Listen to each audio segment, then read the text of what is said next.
Good afternoon. Phil Lindeman with your Krystal 93 News from Vail Summit Orthopedics and Neurosurgery. Skiers and riders at Keystone today were looking forward to a great season and reflecting on their best powder days of the past for First Chair Friday.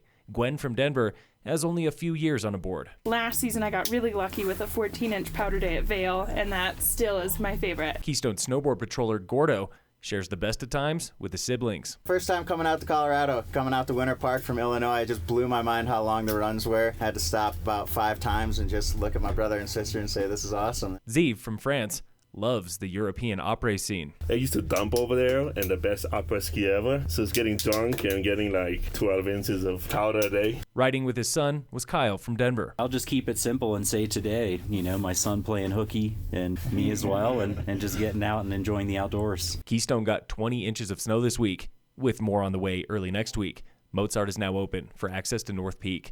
At Breck, Peak 7 is open. At A-Basin, Pally Chair. Breaking news now from the Basin. The new Lenawee Express could open as soon as next week. Al Hensroth and crew just posted photos from the inaugural ride on the new six-pack. He says law requires a few hours of operation before it opens to the public. The district attorney is charging a local man with careless driving resulting in death for allegedly hitting and killing a road cyclist on Highway 9.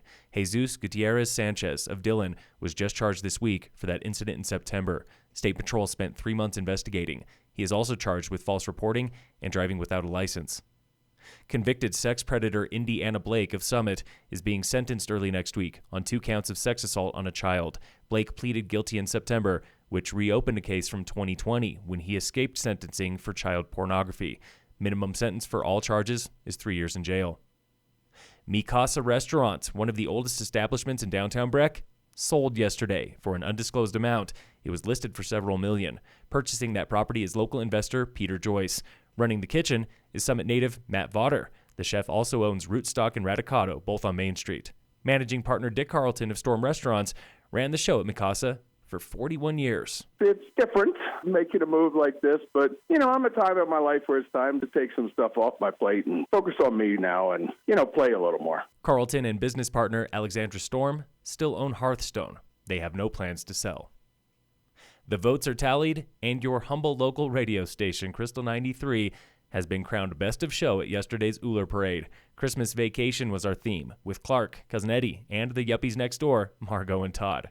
Taking second was Charter Sports, with Ullr Ferris's Day Off, cruising Maine in a 61 Ferrari. In third was Perpetual Parade favorite, The Scrap, Summit County River Rats, wearing nothing but their swimsuits in single digits. In sports, the Avalanche play the Rangers tonight at 7. On Sunday, the Broncos face the Chiefs at 2:05 on CBS. And in local sports, Tigers basketball plays Evergreen away today. Lady Tigers basketball is back at Dillon for a tournament. Tomorrow, girls basketball travels to Centauri, and girls swimming and diving opens the season at Gunnison. Phil Lindeman with your Krystal 93 News from Vail Summit Orthopedics and Neurosurgery.